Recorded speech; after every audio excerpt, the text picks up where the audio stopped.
Malina o'simligi bilan tanishamiz, qanday qilib yuqori hosildorlikka erishish yo'llarini ko'rib chiqarkanmiz. Malinaning agrotexnik tadbirlari. Barcha o'simlik uchun kerakli bo'ladigan sharoitni yaratib berganimizdagina yuqori sifatli hosilni olishimiz mumkin bo'ladi. Nima sababdan 2 muddatda ekiladi? Ekish sxemalari mavjud. Gullarni olib tashlaymiz, hosilni oladigan bo'lsak, keyingi yilda hosildorligimiz kamayadi. Yer bag'riga yotqizamiz. Qishki bo'ladigan sovuqlardan saqlash maqsadida bitta shlang orqali yoki bo'lmasa ikkita shlang orqali sug'orishimiz mumkin bo'ladi. Bu hududdan, mintaqadan kelib chiqqan holda.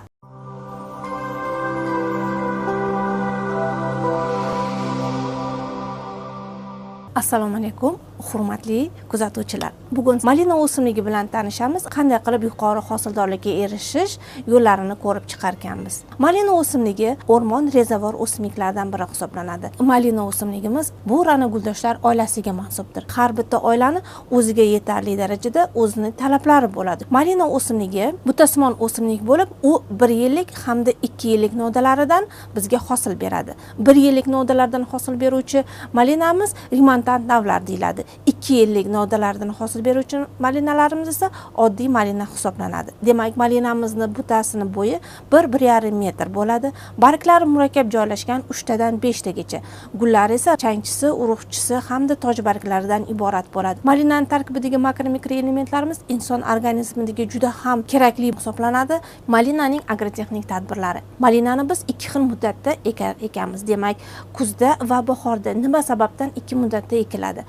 Shimoliy mintaqalarimizda biz ekishimiz kerak bo'ladi. Bahorda, janubiy mintaqalarimizda bemalol biz kuz oylarida ekishimiz mumkin bo'ladi.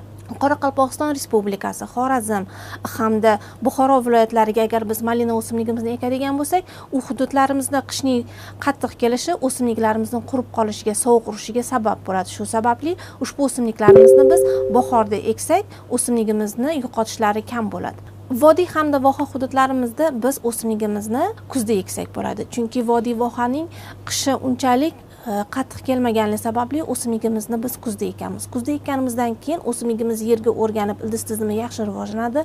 Bahorning birinchi ilk issiqlaridan o'simligimizda uyg'onish boshlanib, o'simligimiz yaxshi rivojlanadi va hosildorlikka bog'liqroq kiradi. Malina o'simligimizni ekishimiz uchun avvalambor biz yer tanlashimiz kerak bo'ladi. Yerni qanday usulda tanlaymiz va unga qanaqa agrotexnik ishlarni olib boramiz?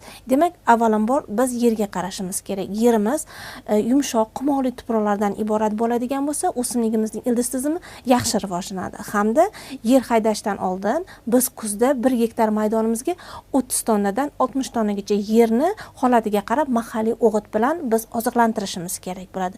Shundan keyin o'simligimizni o'sha mahalliy o'g'itga qo'shib, kaliy hamda fosfor o'g'itlarimiz bilan o'g'itlaydigan bo'lsak, ularning fermentatsiyasi qishda va kuzda yoqqan yomg'irlar bilan yerni yanada yumshatib beradi va bahorda biz bemalol o'simliklarimizni ekishimiz mumkin bo'ladi. O'simligimizni ekish sxemalari mavjud.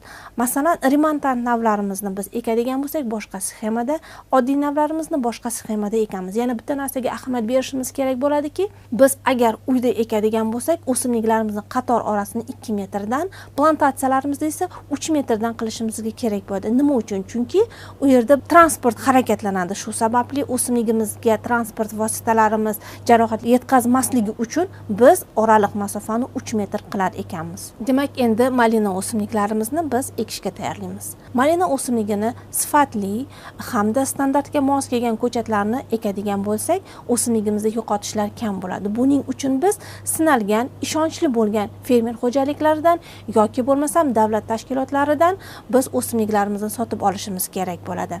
Demak, eng avvalambor biz o'sha ekadigan hududimizga mos keladigan mahalliy yoki bo'lmasam O'zbekistonga introduksiya qilingan sifatli, standartga mos keladigan o'simliklarni olib ekadigan bo'lsak, kelajakda ko'zga tutilgan hosildorlikka ega bo'lamiz. O'simligimizni qarab chiqamiz. Ildizida hech qanaqa jarohatlarimiz yo'qmi yoki nodalarimizda hech qanaqangi jarohatlangan, kasallangan ko'rinishlar ega bo'lmaydigan bo'lsa, ushbu o'simligimiz o'zimiz ekishga mos keladigan standart o'simlik hisoblanar ekan. Uni biz ekishimizdan oldin chuqurcha tayyorlab olamiz. 1 yillik remontant navlarimizni 1 metrga 3 tadan joylashtirsak bo'ladi. Bu degani har 30-35 santimetrga kichkinagina biz lunka, ya'ni o'simlikni ekish uchun chuqurcha qaziymiz. Uning chuqurligi 30-40 santimetrda, eni esa 20-25 santimetrda. O'simlikning ildiz tizimiga moslagan tarzda biz chuqurchalarimizni qazib olamiz. O'sha chuqurchamizga biz endi mahalliy o'g'itlarni solib, o'simligimizni ildizini o'sha yerga taraymiz hamda o'simligimizni ko'mib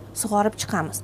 Agar biz oddiy navdagi malinani ekadigan bo'lsak, har 50 santimetrda biz o'simliklarimizni ekishimiz kerak bo'ladi. Bu yerda ham xuddi shunaqa o'simlikning ildiz tizimidan kelib chiqqan holda 30-40 santimetr chuqurlikda chuqurchalarni qazib, u yerda mahalliy o'g'itlarni solamiz va o'simligimizni ekishimiz kerak bo'ladi. Ekkanimizdan so'ng darrov biz sug'orishimiz kerak. Chunki sug'orilmay qoladigan bo'lsa, o'simliklarimizni ildizi nobud bo'lishi hamda o'simliklarning yo'qotilishi kuzatiladi.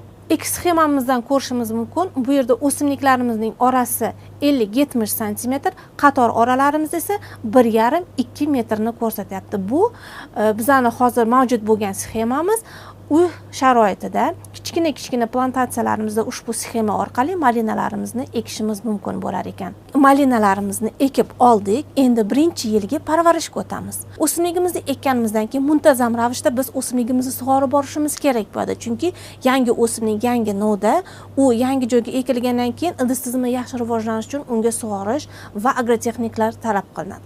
O'simligimiz birinchi yil mobaynida o'sganda unda gullashlar kuzatilishi mumkin. Biz barcha gullarni olib tashlaymiz. Nimaga? Chunki o'simlik o'zida zaxira yig'ish kerak. Keyingi yilda bo'ladigan hosil bu yildan shakllanib boradi. Agar biz bu yil o'simligimiz gullaganda hosilni oladigan bo'lsak, keyingi yilda hosildorligimiz kamayadi. Shu sababli biz o'simligimizni gullagan gullarni olib tashlaymiz va o'simlik o'zida zaxirasini yig'ishni boshlaydi.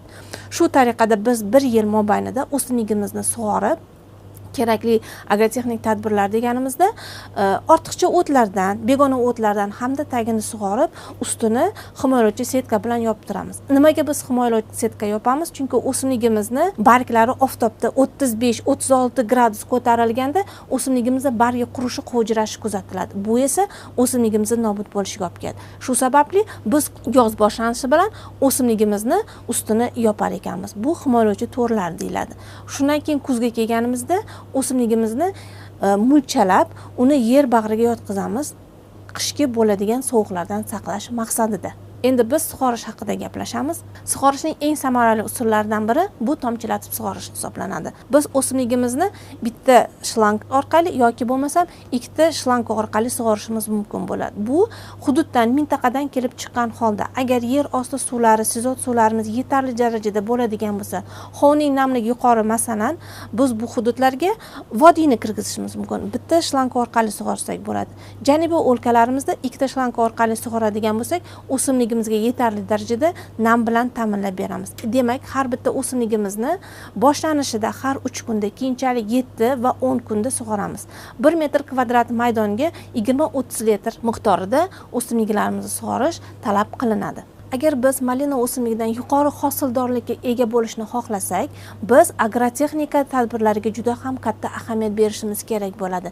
Buning uchun o'simligimizni kerakli muddatlarda ekish, sifatli ko'chatlarni tanlash, o'z vaqtida sug'orish, oziqlantirish hamda barcha o'simlik uchun kerakli bo'ladigan sharoitni yaratib berganimizdagina yuqori sifatli hosilni olishimiz mumkin bo'ladi hamda ushbu o'simlik bizga bemalol 10-15 yil xizmat qilib beradi.